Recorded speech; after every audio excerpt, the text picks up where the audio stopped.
By sundown, the snow buried everything in its path except for the stubborn will of Sheriff Daniel Horne. The tunnel he'd carved into the snow might be the only thing standing between his prisoner and death, but a blizzard's fury tests everything in this land, including the law. Before we ride further, tell us where you're listening from, and if you find these frontier tales stirring, hitch your horse at the channel and join us for tomorrow's story. The snow had fallen for days, blanketing the mountains in a thick, unyielding layer of white. By dawn on the 5th day, the air was so cold it felt like it could pierce the very bones of a man. A frozen silence hung over the land, broken only by the occasional crack of a distant tree limb giving way under the weight of snow. Sheriff Daniel Horne stood at the entrance of the snow tunnel he had carved himself, looking down at the prisoner he'd swore to keep alive. His fingers, stiff with cold, clutched the rough edges of his rifle. The man inside, a young outlaw named James Avery, was the last person anyone expected to find alive after the storm had passed. But Daniel had promised the law would keep him alive long enough to see justice done. James was 27 years old, reckless in his youth, but there had been a sense of quiet dignity about him when he'd first been caught, a man who never seemed afraid of the inevitable. Yet here, in the freezing blackness of this makeshift shelter, James was alive, and it was a miracle. A harsh winter had cut the supply lines between the remote outposts of the territory, and even the railroad couldn't break through the drifts of snow that now trapped the entire valley. Daniel, who had spent years patrolling these lands, knew how quickly the prairie could turn against you. That morning, the winds had howled louder than ever, as if the mountains themselves were warning anyone who dared enter their domain. Daniel had not expected the storm to last this long, nor had he imagined it would become a battle of survival, not just against the elements, but against everything he had ever known about the law. "I promised you," Daniel whispered into the wind, the words nearly lost to the howl around him. "I promised I'd keep you alive." Inside the tunnel, James sat hunched against the walls of the narrow space, his back aching from the constant pressure. He had long since given up trying to sleep. The cold seemed to be getting worse, sinking into his skin, finding ways to chill him even through the layers of cloth and fur that Daniel had wrapped around him. The tunnel itself had been a desperate measure. No one in their right mind would have thought to build a snow tunnel, at least not until the storm had set in. By the time Daniel had realized how dire their situation had become, the snowdrifts were nearly up to their knees. It wasn't a traditional tunnel, not by any means. It had taken him hours he could scarcely afford, with only a lantern to guide him. But he'd carved it deep enough into the bank of snow near a ridge, reinforcing it with logs and his own strength. His hands had bled from the labor, but there was no choice. Now, with the wind screeching through the gap at the tunnel's entrance, Daniel knew they couldn't stay here much longer. The storm wasn't going to let up. They had no firewood, no supplies left, no way to get the prisoner to town if it were even possible to get anywhere. The silence between them was thick and suffocating, a shared burden between the two men, one who had once been the law and one who had broken it. Daniel sat back against the icy stone of the ridge, the tunnel's entrance barely visible behind him. The wind had calmed, but the cold only grew deeper, gnawing at his skin like a hungry animal. He was alone now, even though James was only a few feet away, huddled in the cold, his breath visible in the dim light of the lantern. James had stopped, asking questions days ago. He no longer cursed Daniel's name or begged for mercy. Now the young outlaw just stared into the dark, his eyes vacant and distant. The lines of his face were drawn tight from cold and exhaustion. If it weren't for the faint rasp of his breath, Daniel might have thought him dead. Daniel didn't know much about James Avery when he first brought him in, except that the young man had a reputation as a dangerous criminal, robberies, shootouts, the kind of man who'd never hesitate to take a life. But when Daniel caught him, there was something else, an edge to him, a fear barely hidden beneath the arrogance. And that fear had lingered with Daniel ever since. He hadn't always been sheriff. Before the badge, Daniel had lived the life of a simple frontiersman, someone who knew how to hunt, fish, and survive on his own. But when the sheriff before him had died in a gunfight, the town needed someone with backbone, and Daniel's toughness, on the frontier, had made him a natural fit. Out here, on the edge of the wilderness, the law was a thin line. It bent when the land did, and sometimes it broke. Daniel had learned that, time and again, but there was one thing that had always stayed true for him: a promise. And right now, his promise to James was the only thing keeping him from breaking. "I'm going to keep you alive, James," Daniel muttered, his voice swallowed by the howling wind outside the tunnel. "You hear me? Alive?" James shifted in the darkness, his voice coming out in a strained rasp. "You think you can save me, Sheriff? From this storm? From this cold? We're both dead men out here?" Daniel said nothing at first. He adjusted the rifle in his lap, his fingers aching from the cold. "You're wrong," he replied, his tone firm. "I've kept you alive so far, haven't I? And I'm not done yet." The words seemed to hang in the air for a moment, suspended between the two men, like the cold that refused to leave. Daniel leaned forward, feeling the ache in his bones. He knew James didn't believe him, but that didn't matter. It wasn't about belief, it was about survival. And survival, in this harsh land, meant holding on, no matter how small the chance. "I promised," Daniel said again, his voice quieter, almost to himself. "I promised I wouldn't let you die out here." James let out a low, bitter laugh. "Promises won't save you. They never do." Daniel's eyes softened, but he didn't look away. "We'll see." The storm outside intensified, howling like a beast that had lost its prey. The tunnel, once a refuge, had become a prison, and the walls of snow that surrounded them felt as though they were closing in. The cold seeped into Daniel's bones, and he had to remind himself that he wasn't just keeping a promise to survive, he was keeping a man alive. But in the heavy silence of the tunnel, doubts crept in. James had been silent for hours, his face pale from the relentless cold, his breath ragged and shallow. But suddenly he broke the stillness with a hoarse whisper, his voice dripping with bitterness. "You're making a mistake, Sheriff. We're not getting out of this. You've kept me alive, but for what? What's the point, if the storm's going to take us both?" Daniel didn't answer at first. He leaned against the stone wall of the tunnel, listening to the faint creaks of the snow shifting above them. His fingers, numb with cold, gripped the rifle harder, as if it were the last tether to the outside world. "You're wrong," Daniel finally said. His voice was quieter now, laced with a weariness he hadn't expected. "I made a promise. I'm not going to break it. Not today." James's laugh was ragged, barely audible above the howl of the storm. "You think that matters? The law? A promise? None of it means anything when the cold's eating you alive. You're too stubborn, Sheriff, and now we're both paying for it." Daniel flinched, the words stinging more than the cold ever could. He had known men like James before, people who had seen their own world crumble, who had built walls around their hearts to protect themselves from the chaos of the frontier. But he also knew that beneath the anger, beneath the defiance, was fear. Fear that James wasn't brave enough to face. "I didn't make this promise for you," Daniel replied, his voice steady but with a hint of steel. "I made it for me. I made it because I still believe in something. Even out here." James stirred, his movements slow and deliberate.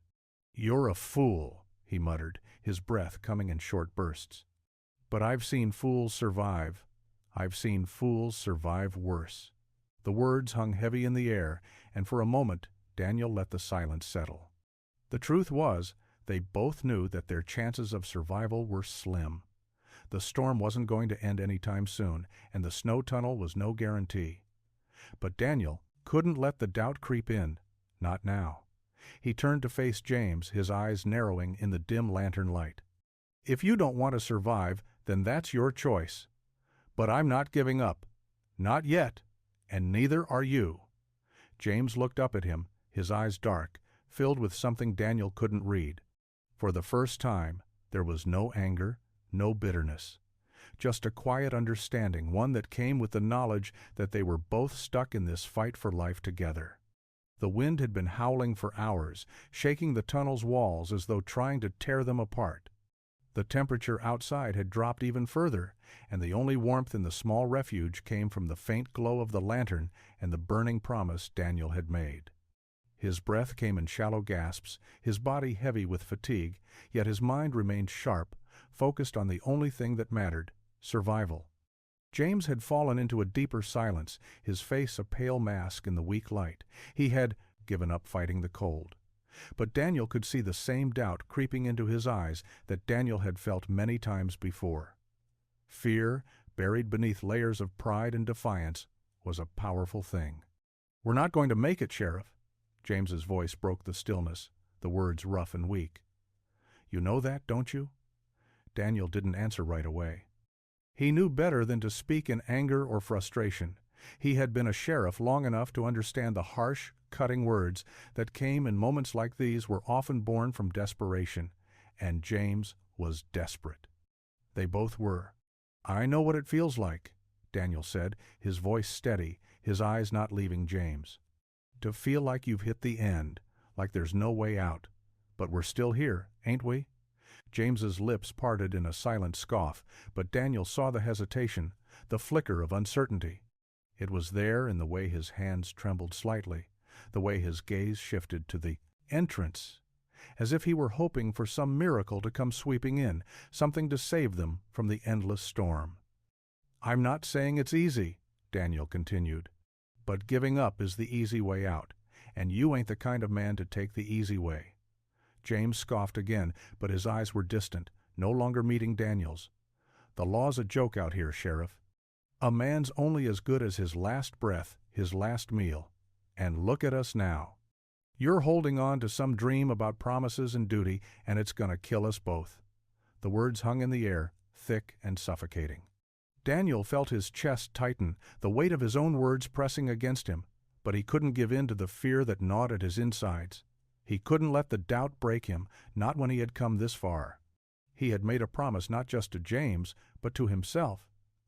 "I made my choices," Daniel said, his voice low but firm. "And I'm not backing down now. You can keep thinking it's hopeless. But if you want to make it, you've got to fight. We both do." For a long moment, neither spoke. The storm outside raged, a relentless reminder of how small they were in the face of nature's power. But there, in the silence, something shifted. James didn't speak, but his shoulders, tense with the weight of resignation, seemed to soften just slightly. Maybe they weren't done yet. The hours stretched on, each one colder than the last, and the storm continued its brutal assault on the world outside. Inside the tunnel, the air was thick with the stench of sweat, fear, and unspoken words. Daniel sat with his back pressed against the ice-laden stone of the ridge, his rifle close at hand, his mind distant. Every few minutes, his gaze would drift to the entrance of the tunnel, the thin sliver of light cutting through the swirling storm. But there was nothing to be seen, just the ever-encroaching darkness of the storm that consumed the world outside. The silence between them had stretched from discomfort into something deeper, something almost unbearable. James had fallen into an uneasy sleep, his breath soft but shallow, his body curled up like a child, desperate for warmth. Daniel watched him, unsure if he was still alive or merely pretending, trapped in his own fear and numbness. Daniel's own body ached with cold and exhaustion, but it was his mind that worried him most. The longer they were trapped, the more his thoughts would drift to the grim reality they faced. He had promised to keep James alive, but now, with the storm having no mercy, Daniel questioned whether he had the strength to keep that promise. The quiet was broken by the sound of James shifting in his sleep, his voice murmuring through the stillness. Daniel couldn't hear the words at first, but then it became clear. "I'm not a good man. Sheriff," James whispered, his voice barely audible over the wind's howl. "I've never been. Not to anyone." Daniel's heart tightened, his hand instinctively reaching out toward the boy. But he held back, unsure if this was just another desperate cry for attention or something more. James's eyes flickered open, his face strained with feverish exhaustion. His words were hollow, worn down by the long hours of suffering.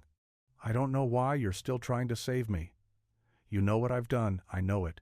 You know it." The weight of James's admission hung heavy in the air. Daniel, for the first time in days, felt a crack in his own resolve, a tremor of doubt. His mind began to unravel the truth, James's crimes, his past, everything that had brought him here, to this very moment, frozen in a tunnel with the storm howling its fury outside. Daniel's thoughts began to churn like the snow outside, a swirling confusion. The frontier had always been about survival, about doing whatever was necessary to live. And Daniel had made his choices, but had they been the right ones? Was it worth it to continue down this path of impossible hope? To save a man who might never want to be saved? But then he remembered the promise. He remembered the man who once looked at him in the eyes and made a vow of his own, a vow that survival meant more than just the self. "I don't care about your past," Daniel said quietly, his voice firm despite the doubt creeping in. "You've got a chance. You take it. That's all that matters now." The storm had begun to lose its fury, but the cold never ceased. It burrowed into their bones, finding cracks in the walls of the tunnel, searching for any weakness.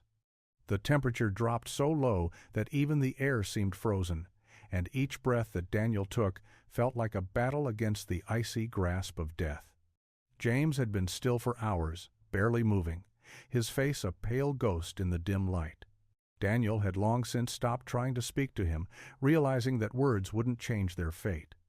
The silence between them had become a heavy, suffocating blanket, each minute dragging out, slow and agonizing.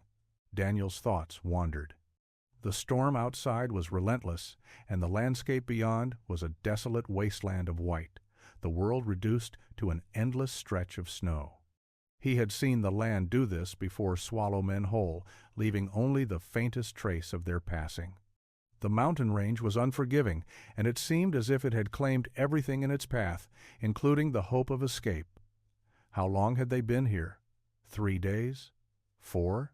Time was meaningless in the blackness of the storm, and Daniel's mind felt as fractured as the frozen world outside. His only anchor was the promise he had made. But now, even that felt like a hollow thing, a faint whisper against the overwhelming weight of cold and despair. Suddenly, a noise soft, almost imperceptible, came from James. Daniel's head snapped toward the prisoner, his heart tightening.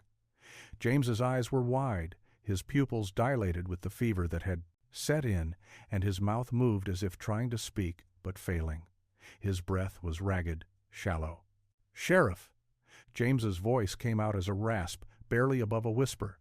I can't do it." Daniel's heart sank, and for a moment he didn't know what to say. He knew this moment would come, the breaking point where the cold and fear would break a man completely. But to hear it from James, to see him so close to giving up, cut deeper than any physical wound.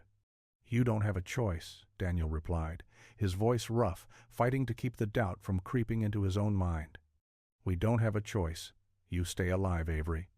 For whatever it's worth, you fight. That's all." James shook his head slowly, his teeth chattering now, his body shivering uncontrollably. "I'm not fit for this world, Sheriff. I'm not fit to be saved." The words stung, but Daniel knew there was truth in them. James had been a man of violence, driven by forces far outside the law.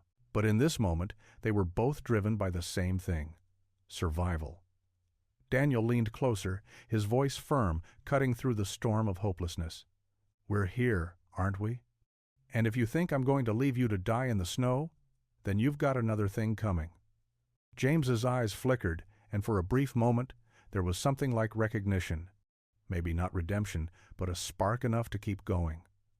The wind outside had shifted. The relentless howl that had kept them awake for days had died down to a quiet, eerie stillness. Daniel could hear the crackling of ice as it shifted beneath the weight of the snow, the pressure growing as the storm passed. He wondered if the storm was merely pausing, waiting to hit them again with even more fury. Inside the tunnel, the air had become even colder. The weak lantern flickered, casting long shadows against the snow-streaked walls. James lay still, his breathing shallow and ragged. The warmth in his body had long since left him, leaving him pale and frozen in the silence. Daniel leaned against the tunnel wall, rifle still gripped tightly in his hands. His body ached from the cold, his limbs stiff and unfeeling. He had spent days in the same position, trapped in this snowbound prison, unable to do anything but wait for the storm to end, for some miracle to bring them salvation. But Daniel had come to realize that miracles were hard to come by in a place like this. Survival wasn't a matter of divine intervention. It was a matter of grit, of stubbornness, of refusing to accept death when it seemed so close. And now, as the cold began to gnaw at his last ounce of strength, Daniel knew he had to make a decision. The snow tunnel was no longer safe. It was collapsing under the weight of the storm, and the path to survival lay outside. They couldn't stay here, but the question was, could they make it through the storm, or would the cold consume them both? James stirred slightly, his head lifting, off the ground, his eyes fluttering open. For a moment, he just stared at Daniel, his face hollow, marked by the cold. Then his voice, barely a whisper, cracked through the silence. "Sheriff, is it over? The storm?" Daniel looked toward the entrance of the tunnel, the dark hole beyond barely visible through the swirling snow. The storm had left them stranded, but now it seemed as if it might finally be subsiding. Yet, in his heart, Daniel knew that the real battle had just begun. "It's not over yet, James. But we don't have much time. The tunnel's collapsing, and we've got no more supplies. We've got to try to make it out." James blinked, his face twisted with confusion and disbelief. "You're serious, aren't you?" "I don't have a choice," Daniel replied firmly. "Neither do you." James groaned, his body trembling with cold and exhaustion. But after a long moment, he nodded weakly, acknowledging the inevitable. Daniel knew that this was the moment, the point where everything would change. The storm had tested them both, but now they had to face it head on. There was no turning back. "We go now," Daniel said, rising to his feet with as much strength as he could muster. "We either make it through or die trying." James gave a faint nod, his body reluctant, but his mind accepting the grim reality. Together they would face the storm. Together they would survive. The tunnel was no longer an option. The storm had pressed in, inching ever closer, forcing Daniel and James to make a decision that neither of them was truly prepared for. The cold outside still clung to everything, suffocating, relentless. But they had no choice. They had to leave the shelter that had kept them alive thus far and step into the unknown. Daniel was the first to move, shuffling on stiff legs toward the entrance. His mind raced with strategies, but his body was slow to respond, weighed down by fatigue, cold, and the crushing weight of time. Lost. He glanced over his shoulder, checking James, whose pale face barely registered in the dim light. The young man had barely moved since Daniel's last words, his body huddled in an almost fetal position as though the storm itself had drained him of his will to fight. "James," Daniel called, his voice rough. "It's time." James didn't respond immediately, his chest rising and falling in shallow, uneven breaths. His eyes flickered open, staring at Daniel for what seemed like an eternity before he finally shifted, dragging himself from the ground with a grunt. His limbs were stiff, the cold having settled deep into his bones, but there was a glimmer of understanding behind his eyes now. With a slow, unsteady movement, James rose to his feet, his body swaying as if the weight of the world had settled on his shoulders. "You really think we can make it?" His voice was rough, barely a whisper against the howl of the storm. "We don't have a choice," Daniel replied, his tone flat. The decision had already been made, and there was no time for second-guessing. They couldn't stay here and hope the storm would let up. It had already proven that nothing would be spared, nothing except the raw determination of the men willing to endure. The world outside the tunnel was an unrecognizable blur. Snow, thick and swirling, seemed to reach into the very soul of the earth, smothering every trace of life. Even the distant mountain ridges were lost to the white haze, as if the land itself had been swallowed by the storm. Daniel's eyes scanned the path ahead, his instincts guiding him as he stepped out first, his boots sinking into the deep snow. The cold immediately bit at his exposed skin, a sharp sting that made his breath catch in his throat. Behind him, James took tentative steps, his movements slow but deliberate. The first few paces felt like a lifetime. The storm hit them full force, the wind whipping at their faces, stinging their eyes, making it nearly impossible to see.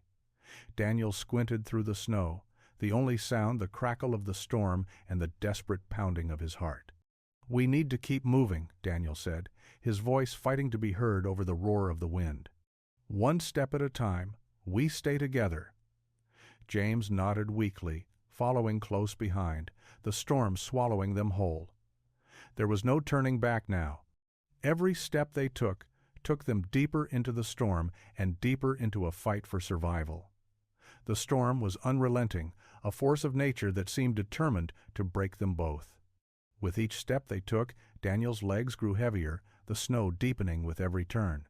The world around them was a blur of white and gray, a vast, endless stretch of wilderness that offered no refuge, no promise of warmth, only the biting cold, relentless and unforgiving. James had begun to fall behind, his breath ragged, his movements slower with each passing hour.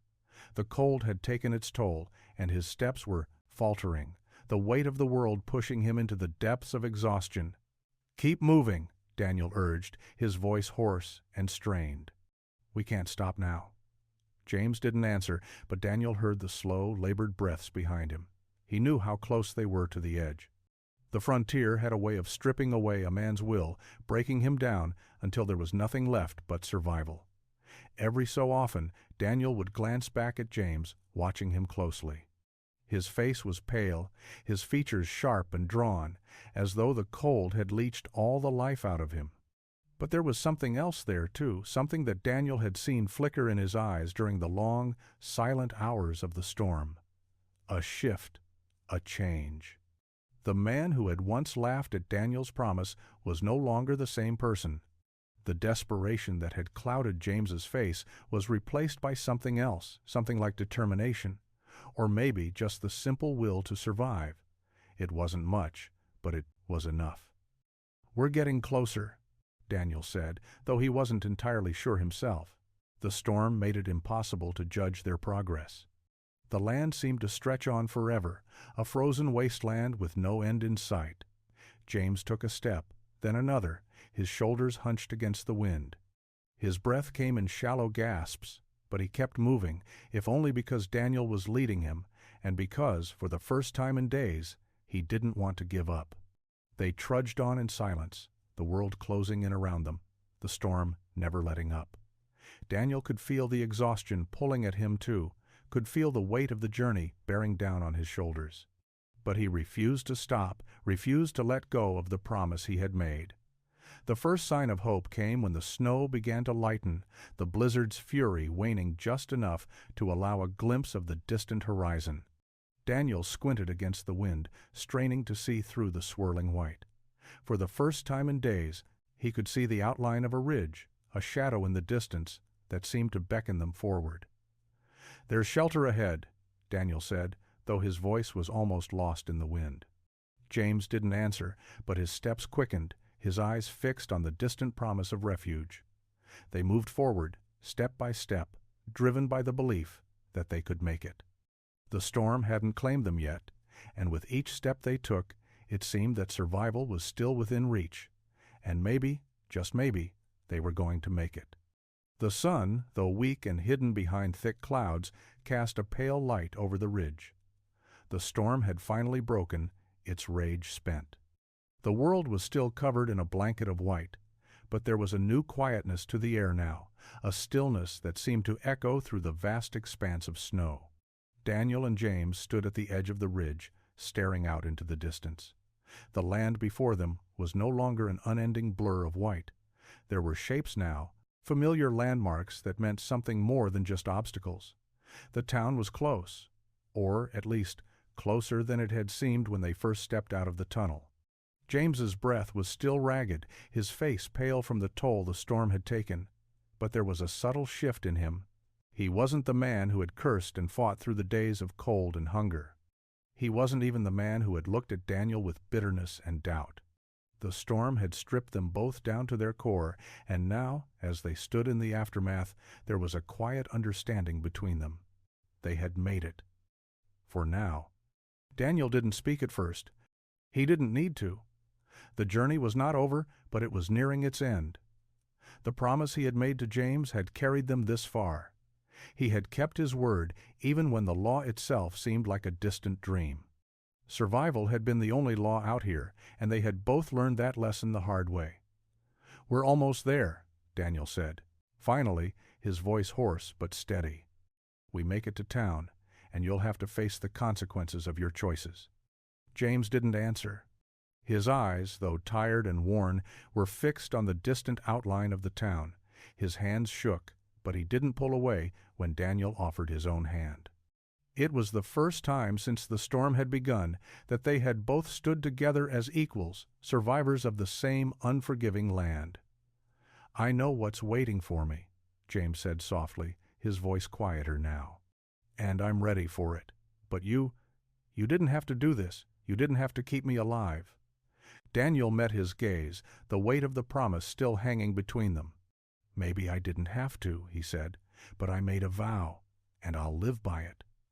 For a moment they both stood there, side by side, looking out at the world that had nearly destroyed them.